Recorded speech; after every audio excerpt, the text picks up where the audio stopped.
Hello! ഇത്ര easy ആയതും tasty ആയതുമായൊരു recipe ഞാൻ എന്താ കാണാൻ ഇത്ര വൈകിയെന്നാണ് ഞാൻ ആലോചിക്കുന്നത്. യൂട്യൂബിൽ ഫുഡി ഫൈസിയുടേതായ ഈ വീഡിയോ കണ്ടപ്പോൾ മുതൽ വിചാരിച്ചു, പക്ഷേ പൊട്ടറ്റോ ഒഴിച്ച് ബാക്കി എല്ലാം വീട്ടിലുണ്ട്. വേഗം തന്നെ കടയിൽ പോയി കുറച്ച് പൊട്ടറ്റോ കൂടെ വാങ്ങി. പിന്നെ നല്ല പുളിച്ച തൈര് ഫ്രിഡ്ജിൽ ഇരിപ്പുണ്ടായിരുന്നു, അതും കൂടെ എടുത്തു. പക്ഷേ തൈരിന് ഇത്ര പുളിയുടെ ആവശ്യമില്ല കേട്ടോ. പിന്നെ പൊട്ടറ്റോ പുഴുങ്ങി അത് സ്മാഷ് ചെയ്ത് വെച്ചിട്ടുണ്ട്. ഇനി നമുക്ക് തൈരിലേക്ക് കുറച്ചുപ്പും പിന്നെ ഒരല്പം അല്ല ഒരു സ്പൂൺ മുളക് പൊടി കൂടിയിട്ട് നന്നായിട്ടത് മിക്സ് ചെയ്തെടുക്കാം. ഇനി ആ മിക്സിലേക്ക് നമ്മൾ സ്മാഷ് ചെയ്ത് വെച്ചിരിക്കുന്ന പൊട്ടറ്റോ ചേർത്ത് കൊടുക്കാം. പിന്നെ ഒരു സവാള എടുത്തിട്ട് കട്ട് ചെയ്തെടുക്കാം.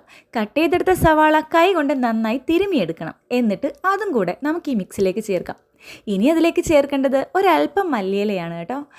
മല്ലിയിലയും കൂടെ തൂവിക്കഴിഞ്ഞാൽ അതെല്ലാം കൂടെ നന്നായിട്ട് മിക്സ് ചെയ്ത് മാറ്റി വയ്ക്കാം. പിന്നെ ഒരു പാൻ എടുത്തിട്ട് അതിലേക്ക് കുറച്ച് വെളിച്ചെണ്ണ ഒഴിച്ച് ചൂടാക്കി കുറച്ച് കസൂരി മേത്തിയും മഞ്ഞൾപ്പൊടിയും മുളക് പൊടിയും കൂടെ ഇട്ട് ഒരു മിക്സ് നമുക്ക് റെഡിയാക്കി എടുക്കാം.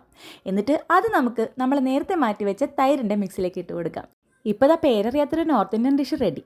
അല്ലെങ്കിലും പേരിലൊക്കെ എന്തിരിക്കുന്നു, ടേസ്റ്റ് അല്ലേ പ്രധാനം.